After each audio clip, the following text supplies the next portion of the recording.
Otep à tous, bienvenue sur la chaîne des panafricanistes par essence, par conviction et par excellence.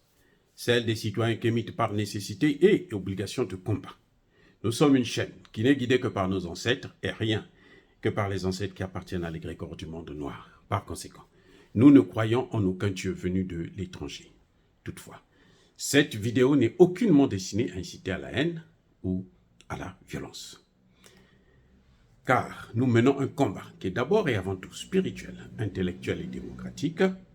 Ensuite, il est politique, géopolitique et géostratégique. Contre l'impérialisme, le colonialisme, le néocolonialisme et l'endocolonat, qui sont tous qualifiés de crimes contre l'humanité. Nous menons ce combat sur la base du principe fondamental que nous avons hérité de nos ancêtres kémites, qui est celui de la Mahat, c'est-à-dire solidarité, vérité et justice. Vous êtes donc en droit de connaître la vérité. Nous avons l'obligation de vous dire la vérité, rien que la vérité, afin que justice soit rendue au continent africain. Et ça, c'est notre modeste contribution dans cette noble lutte en faveur de la souveraineté, la dignité, la solidarité et l'unité africaine. C'est exactement ça que nous appelons le panafricanisme. Bien-aimés frères et sœurs, Emmanuel Macron a déclaré sur TF1 et France 2, je crois, qu'il a décidé de rappeler son ambassadeur et qu'il met fin à la coopération militaire avec le Niger. Ah, les amis, on va corriger ça. Vous voyez, ça dit que ce type-là, je ne sais pas si vraiment il a un cerveau. Je me pose cette question. Ce n'est pas Emmanuel Macron qui a décidé de rappeler son ambassadeur. Là, il ment aux Français. Bon, il peut mentir aux Français, ça lui regarde, on s'en fout. Mais il ne peut pas vous mentir, vous, Africains. Il ne peut pas nous mentir, nous, Africains. Parce que ce n'est pas lui qui a décidé. C'est le Niger qui a décidé, en fonction de la Convention de Vienne de 1961, de demander à la France de rapatrier son ambassadeur, de rappeler son ambassadeur. C'est le Niger qui a dit « Je ne veux plus voir ce type-là ». Et les conventions de Vienne sont claires. Le Niger n'est pas obligé de justifier. Si vous ne voulez pas d'un diplomate, vous le dites. Et vous le déclarez non gratin. Son pays est obligé de le rappeler. Emmanuel Macron a voulu faire le bras de fer, alors qu'il savait que c'était intenable. C'est une position qu'il ne pouvait pas tenir longtemps. Il a seulement humilié son ambassadeur, il l'a emprisonné, il l'a mis en otage. En fait, c'est Emmanuel Macron qui a pris son ambassadeur en otage. Parce que l'ambassadeur ne pouvait pas rester encore là-bas 48 heures après la décision du Niger. Il devrait partir. Ce qu'il a fait, c'est que sa position a mis l'ambassadeur dans une situation où il est comme en prison. Mais Emmanuel Macron ne connaît tellement, il ignore tellement son français, parce que prendre quelqu'un en otage, il y a des critères qui prouvent que c'est être en otage. On ne connaît pas les ravisseurs. On négocie avec les ravisseurs. Et les ravisseurs demandent une rançon. Or, le gouvernement du Niger n'a pas demandé une rançon à Emmanuel Macron. Pour dire qu'il a été... Non, c'est Emmanuel Macron qui a décidé de punir le pauvre Sylvain Ité. Bon, lui aussi, comme c'est un clown, bon, tant pis pour lui, tant mieux. Vous voyez, l'ambassadeur ne pouvait plus sortir. Dès qu'il sortait, il se faisait arrêter par la police. On lui mettait des menottes, on le mettait dans l'avion et puis on l'expulsait. Manu Militari. C'est Emmanuel qui a voulu ça. Le gouvernement du Niger a été clair et a pris des dispositions selon le droit international. Maintenant, quand Emmanuel Macron vous dit « J'ai décidé de mettre fin à la coopération militaire », là encore, il ment comme il respire. Ce n'est pas Emmanuel Macron qui a décidé de mettre fin à la coopération militaire. Emmanuel Macron suit la décision du Niger. C'est le Niger qui, il y a plus d'un mois de cela maintenant, a dénoncé les accords de défense qu'il a eus avec la France depuis 1977. C'est le Niger qui a décidé. Vous comprenez? Ce n'est pas la France qui a décidé. Non, c'est le Niger qui a décidé de mettre fin. Dénoncer les accords en diplomatie, ça veut dire que vous ne voulez plus coopérer. Ces accords-là, pour vous, sont caducs. Vous devrez renégocier d'autres accords s'il le faut. Ah oui. Et c'est ça que Emmanuel Macron a voulu contester. Emmanuel Macron vous dit, il ajoute encore un autre mensonge, il dit que ce type-là, il ment trop. Vraiment, je ne comprends pas comment les Français sont arrivés jusqu'à ce niveau. Il vous dit, j'ai parlé avec Bazoum. C'est comme si c'est Bazoum qui lui a donné l'ordre de rappeler ses militaires et son ambassadeur. Alors que Bazoum lui-même, il est en prison. Bazoum est en résidence surveillée. C'est ça qu'on appelle la résidence surveillée. On contrôle tes mouvements. Tu ne sors pas comme tu veux. Tu sors seulement à la demande ou avec autorisation. Ah oui. Et sinon, tu ne sors pas. Tu es là. Tu restes là chez toi.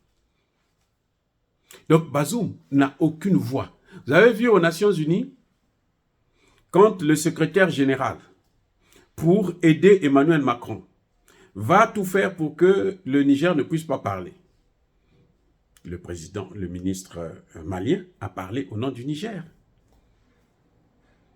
Vous avez entendu pourquoi la ministre Colonna ou coloniale de la France n'a pas parlé au nom de Bazoum. Elle n'a pas parlé au nom de Bazoum. Mais le Niger a été représenté. Le Niger a parlé. Puisque Abdoulaye Diop a parlé au nom de 2 pays.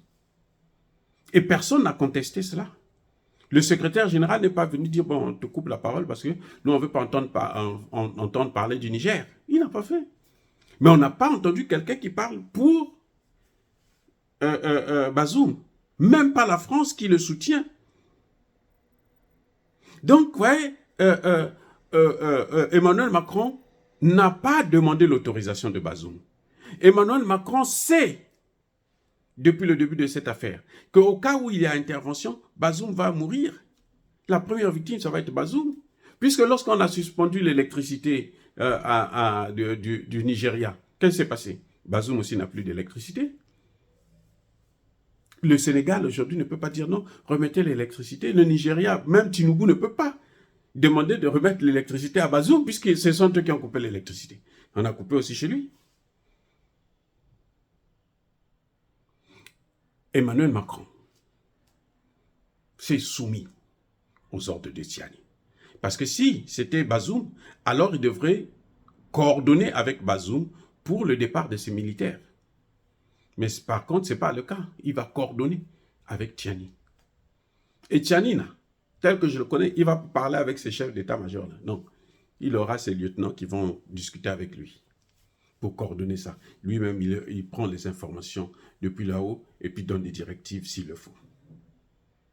Donc, vous voyez, Emmanuel Macron, c'est un menteur, un minable menteur, qui fait que mentir à longueur de journée, surtout en ce qui concerne la politique africaine. Vous avez vu Emmanuel Macron, il vous dit que nous avons perdu 57 soldats dans le Sahel. Je vais vous dire, dans le Sahel, ce sont les Africains, à 95% qui sont morts dans le Sahel. Parmi les militaires, même de l'ONU, là, même pas 95, 99%, ce sont des Africains. Eux, ils ne meurent pas, puisque eux, ce sont tous les terroristes. Eux, ils tuent. Ils ne meurent pas, ils tuent. Les Français qui meurent, là, parmi eux, il y en a que la France elle-même tue pour justifier son maintien, le maintien de sa présence sur place. Elle l'a fait à Bouaké pour justifier la destruction de la force aérienne ivoirienne. Ben, la France n'a pas hésité de demander à des pilotes ukrainiens, je rappelle encore, ukrainiens, de bombarder une base militaire française. Ils ont été attrapés où? Vous savez où? Au Togo. Ils avaient été rattrapés autour. La France a dit libérez-les. Alors que nous, là, dans le Sahara, le reste le grand Sahara, la région subsaharienne, ce qu'on appelle l'Afrique noire, en dehors du Sahel, donc des 3 pays là, Mali, Burkina, 150 000 sont morts pour sauver la France. Le Sahel là, a perdu 82 000. Le ministre burkinabé l'a dit à la tribune des Nations Unies. Donc, voyez, vous ne pouvez pas comprendre ce type-là. C'est un gros menteur. Il ne fait que mentir. Il vient nous prendre par des sentiments. Mais nous, on a perdu trop. Et ce qui est pire, je vais vous dire, c'est que quand ils reviennent, ceux qui ont pu survivre là, ils arrivent au Sénégal, même pas en France, au Sénégal. Ils demandaient leur pension. Vous savez ce que le général de Gaulle a fait? Il a dit, allez-y les canardés. Tous. On les a massacrés. Ça s'appelle génocide. Personne n'en parle à Charonne. Le Sénégal devrait savoir ça. Macky Sall devrait savoir ça. Quand Macky Sall se met avec Emmanuel Macron pour détruire le Niger, pour vouloir détruire le Niger, mais il sait que dans sa tête, là, ça tourne plus bien. Ah oui, vous allez me dire que bon, vous l'avez soutenu contre Sonko. Non, je ne l'ai pas soutenu contre Sonko. J'ai montré seulement que voilà ce qui pousse Macky Sall à se comporter comme ça. Bref, Emmanuel Macron, c'est un menteur. Il n'a pris aucune décision. Toutes les décisions sont venues du Niger. Lui l'a exécuté. Que les Français le sachent. Nous ne sommes pas redevables à la France. Nous ne sommes pas redevables. Du tout. Parce que les militaires des Français qui meurent là, dans le Sahel, là, les 50 et quelques là, déjà, c'est insignifiant par rapport à ce que nous avons perdu, pour vous, les Français. Mais aussi, c'est que parmi ces militaires-là, ce sont des Français qui les massacrent eux-mêmes pour justifier la présence militaire de façon pérenne en Afrique. Voilà ce qui se passe, la réalité. Eh oui, les gars. Et ces militaires français, ils sont payés avec l'argent du contribuable africain. C'est nous qui payons. Oh, bien aimés frères et sœurs, dire cela, c'est inciter à la haine ou à la violence. Non, il n'y a pas colère, il y a mal aimé. Encore une fois de plus, soyez bénis, abondamment bénis, par le Dieu des Kémites et par nos ancêtres angélisés. Mais que tous ceux qui persécutent le continent africain le pillent et le déstabilisent, qu'ils soient noirs, blancs, chinois, arabes, indiens ou qui qu'ils soient punis, maudits, foudroyés, neutralisés, écrasés, effacés par ce Dieu des Kémites et par nos ancêtres angélisés. Vive l'Afrique éternelle, j'ai dit et j'assume.